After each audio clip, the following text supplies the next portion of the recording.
बहुत बहुत स्वागत है आपका अपने चैनल स्टडी 92 पर। मेरा नाम अमरीश कुमार। दोस्तों आज मैं आप लोगों के सामने बायोलॉजी के पार्ट 5 दोस्तों यानी जीव विज्ञान के पार्ट 5 लेकर आया हूं। दोस्तों पार्ट का नाम है नियंत्रण एवं समन्वय।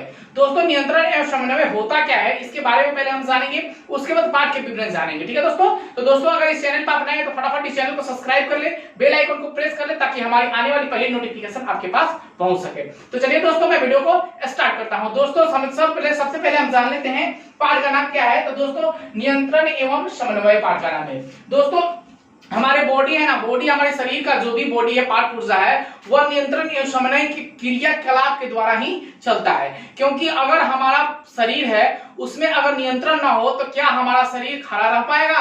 नहीं, बिल्कुल नहीं हो पाएगा, क्योंकि हम कहीं गिर जाएंगे। तो नियंत्रण कायम रखता है कौन? समन्वय। यानी हमारे शरीर के संचालन की सभी क्रियाओं को संचालन करता है और उसे नियंत्रण में रखता है कौन? तो नियंत्रण एवं समन्वय ऐसा क्रिया है जो हमारे शरीर हमारी बॉडी को क्या करता है? पूरे ढंग से संचालन का कार्य करता है। तो दोस्तों मैंने एक छोटा सा डिफिनेशन लिखा है, इस बारे में हम पहले चर्चा कर लेते हैं, उसके बाद फिर आगे की ओर चलेंगे हम। दोस्तों देखिए सबसे पहले मैंने लिखा है कि अंग तंत्रों के विभिन्न अंगों के बीच समन्वय स्थापित करने के लिए नियंत्रण की आवश्यकता होती है। दोस्तों क्या है कि अंग तंत्रों के विभिन्न अंगों के बीच समन्वय स्थापित करने एवं नियंत्रण के लिए आवश्यकता क्या होती है? हमें जीवों के विभिन्न अंगों एवं अंग तंत्रों का समन्वय नियंत्रण उनके विभिन्न कार्यों के कुशल संचालन के लिए अनिवार्य है। दोस्तों हमारा जो शरीर है वह नियंत्रण इन कुशल बनाए रखने के लिए समन्वय और नियंत्रण एवं समन्वय की क्या होती है? आवश्यकता हमेशा होती है।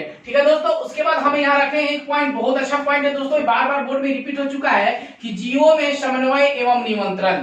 दोस्तों जीवों में समन्वय एवं नियंत्रण कैसे होता है इसके बारे में हम जान लेंगे। थोड़ा सा है कि वैसे जीव जिनका शरीर एक कोशिका का बना होता है वह जीव में नियंत्रण एवं समन्वय कैसे होता है। दोस्तों एक कोशिकीय जीव का नियंत्रण एवं समन्वय किस क्रिया के द्वारा होता है तो यह हम जानेंगे। क्लेमाइडोमोनास अमीबा जो है वह एक कोशिकीय जीव है। ठीक है। इस कोशिकीय जीवों में नियंत्रण एवं समन्वय किसके द्वारा होता है? तो क्रियाओं के संचालन, समन्वय तथा उनका नियंत्रण उसी अकेली कोशिकाओं के द्वारा होता है। दोस्तों किसके द्वारा होता है? तो अकेली कोशिका जो होती है उसी के द्वारा जीवों में क्या होता है कि समन्वय, नियंत्रण एवं समन्वय की क्रिया होती है। तो जैसे में दोस्तों याद रखिएगा कि समन्वय एवं नियंत्रण जीवों में कौन कौन सा होता है? एक कोशिकीय जीवों में क्लेमाइडोमोनास होता है और एक होता है दूसरा अमीबा। इसका उदाहरण आप बिल्कुल याद कर लीजिए क्योंकि ऑब्जेक्टिव में पूछता है कि जीवों में समन्वय एवं नियंत्रण किसके क्रिया द्वारा होता है? तो एक कोशिकीय द्वारा होता है। ठीक है दोस्तों।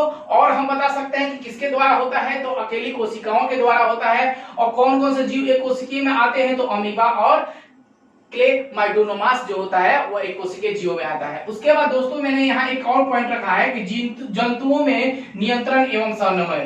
दोस्तों जंतुओं में नियंत्रण एवं समन्वय कैसे होता है? तो इसको हमने दो भागों में बांट रखा है। कितने भागों में इसको दोस्तों बांटेंगे? हम दो भागों में बांटेंगे। पहला कौन है? तांत्रिकीय नियंत्रण समन्वय और दूसरा है रासायनिक नियंत्रण समन्वय। दोस्तों हमारा ब्रेन जो है ना वो बहुत ही ज्यादा इंपॉर्टेंट है। इस ब्रेन के बारे में हम दोस्तों जानेंगे, बहुत अच्छे ढंग से जानेंगे। इसके बारे में हम जानेंगे तांत्रिका तंत्र कोशिका होता क्या है, तंत्रिका होता क्या है, इसके बारे में जानेंगे। तो तांत्रिकीय नियंत्रण एवं समन्वय और रासायनिक नियंत्रण एवं समन्वय का डिफिनेशन हम जान लेते हैं। अब चलिए हम आगे की ओर चलते हैं, थोड़े से डिफिनेशन की ओर। ठीक है दोस्तों। हाँ तो हम आगे ना दोस्तों कि अब हम लोग को पढ़ना है क्या, आप जान लेते हैं थोड़ा सा कि तंत्रिकीय नियंत्रण एवं समन्वय। ठीक है दोस्तों। इसके बारे में हम जान लेते हैं कि यह तंत्रिकाओं के द्वारा होता है। ये किसके द्वारा होता है दोस्तों? तंत्रिकीय नियंत्रण समन्वय किसके द्वारा होता है? तो तंत्रिका के द्वारा होता है। ठीक है। उस श्रेणी में जंतुओं में ऐसी तंत्रिका मिलकर एक तंत्र का निर्माण करती है जिसे हम तंत्रिका तंत्र कहते हैं। दोस्तों बोर्ड में प्रश्न आता है कि तंत्रिका तंत्र से आप क्या समझते हैं? तो दोस्तों यह डिफिनेशन बिल्कुल आप दे सकते हैं, 2 नंबर जरूर आपको मिल जाएगा कि यह तंत्रिका क्रियाओं के द्वारा होता है उस श्रेणी के जंतुओं में ऐसे तंत्रिका मिलकर एक तंत्र का निर्माण करती है जिसे हम क्या कहते हैं? तंत्रिका तंत्र कहते हैं। ठीक है दोस्तों यहाँ समझिए। उसके बाद दूसरा हम लोग का टॉपिक है कि रासायनिक नियंत्रण एवं समन्वय। रासायनिक नियंत्रण एवं समन्वय क्या होता है? तो जान लेते हैं कि शारीरिक क्रियाओं के नियंत्रण एवं समन्वय में प्रयुक्त रसायन हार्मोन कहते हैं। दोस्तों हमारे शरीर में नियंत्रण एवं समन्वय को बनाए रखने के लिए किसकी आवश्यकता होती है? तो जान लें कि हार्मोन की आवश्यकता होती है। ठीक है, हार्मोन हमारे शरीर के लिए बहुत ही लाभदायक है, क्योंकि हार्मोन के बिना हमारे शरीर से क्या कहीं भी अंग से कोई भी चीज निष्कासित नहीं होगा। ठीक है, दाढ़ी मूंछ आना यह हार्मोन की ही पहचान है। अगर अत्यधिक आपके शरीर में हार्मोन रहेगा तो दाढ़ी मूंछे नहीं आ पाएगी, और कम मात्रा में बिल्कुल समन्वय रहता है तो हमारे शरीर से बाल बाहर की ओर निकल पाते हैं। बहुत सारे हार्मोन के कार्य है दोस्तों, इतना सारा बता देता हूं कि इतना ही जान लीजिए कि हमारे शरीर को नियंत्रण एवं समन्वय को बनाए रखने के लिए हार्मोन की आवश्यकता पड़ती है। ठीक है दोस्तों, जो अंतस्रावी ग्रंथियों द्वारा स्रावित होती है यह तंत्र को स्रावित तंत्र भी कहते हैं। ठीक है, हार्मोन किसे कहते हैं ये भी जान लीजिए कि यह कहाँ होता है, तो अंतस्रावी ग्रंथि में यह पाया जाता है। जो स्रावित होकर कहा जाता है दोस्तों, अंतस्रावी ग्रंथि में चला जाता है, जिसे हम कहते हैं अंतस्रावी ग्रंथि। ये आप यहाँ जान लिए। अब दोस्तों यह बहुत ज्यादा इंपॉर्टेंट टॉपिक है, तांत्रिकीय नियंत्रण एवं समन्वय क्या होता है।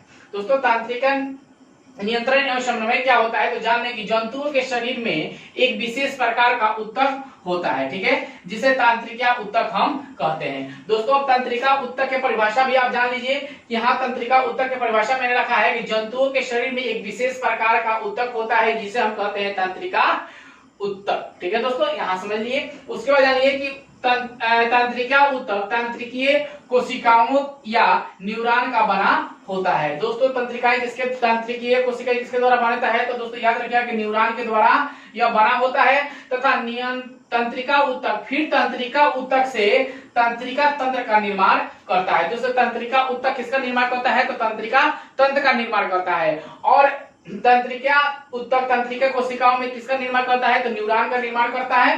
ठीक है, चाहे निर्माण से वो क्या होता है, बना होता है। और तंत्रिका ऊतक फिर तंत्रिका ऊतक से मिलकर तंत्रिका तंत्र का क्या करता है, निर्माण करता है। ठीक है, उसके बाद रखा है मैंने दोस्तों को उच्च स्तरीय जंतुओं में तंत्रिका तंत्र मस्तिष्क मेरुरज्जु या स्पाइनल कार्ड तथा विभिन्न प्रकार की तंत्रिकाओं से बना होता है। दोस्तों मेरुरज्जु कहाँ होता है ये बात जान लेते हैं हम। थोड़ा सा मेरुरज्जु के बारे में आप लोगों को बता देता हूँ। नेक्स्ट वीडियो में आप लोगों को बहुत विस्तार ढंग से मेरुरज्जु के बारे में बताऊंगा, मस्तिष्क के बारे में बताऊंगा, और बहुत सारे इसमें टॉपिक है बायोलॉजी में, नियंत्रण और समन्वय में पूरा पार्ट जो है मैं टॉपिक बाय टॉपिक आप लोगों के सामने में प्रस्तुत करूंगा। ठीक है दोस्तों, तो मैं आप लोगों को बता दूं कि मेरुरज्जु का कार्य क्या होता है। हमारी बॉडी को संचालन करने के लिए, यानी हमारे सभी क्रियाओं को संचालित करने के लिए मेरुरज्जु की आवश्यकता होती है। हम एकाएक किसी कोई भी बात को बोल देते हैं, बिना कोई अगर कोई बात बोला उसका सुनते ही हम जवाब फटाक से दे देते हैं। तो ये किसका कार्य होता है, तो मेरुरज्जु का कार्य होता है। मेरुरज्जु के माध्यम से ही हम क्या करते हैं, कोई बात को सोचते हैं और समझने की क्षमता किसमें होती है, तो मेरुरज्जु में होती है। दोस्तों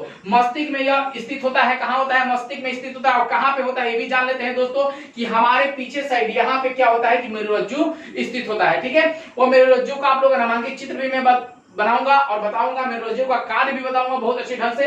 तो मेरुरज्जु या उसे हम स्पाइनल कार्ड भी कहते हैं। मेरुरज्जु को क्या कहते हैं, स्पाइनल कार्ड भी कहते हैं। यह जो कार्ड जो है वह एक मेमोरी की तरह है।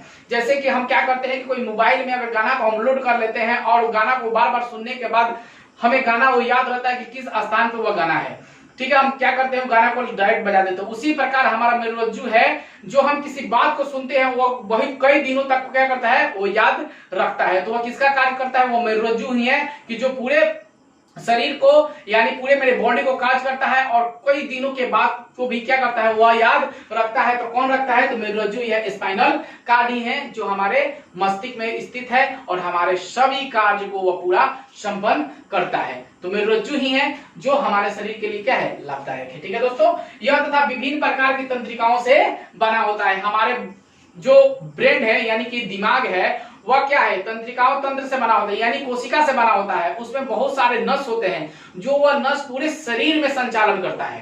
ठीक है दोस्तों, तो चलिए मैं यही वीडियो को समाप्त करता हूं, क्योंकि ज्यादा बड़ा वीडियो हो जाने के कारण कुछ समस्या है मेरे साथ, इसलिए मैं नहीं उतना कर पाऊंगा। दोस्तों अगर मेरी वीडियो आप लोगों को अच्छी लगी हो तो एक लाइक बटन को दबाइएगा और ज्यादा से ज्यादा अपने दोस्तों में शेयर करिएगा। धन्यवाद दोस्तों।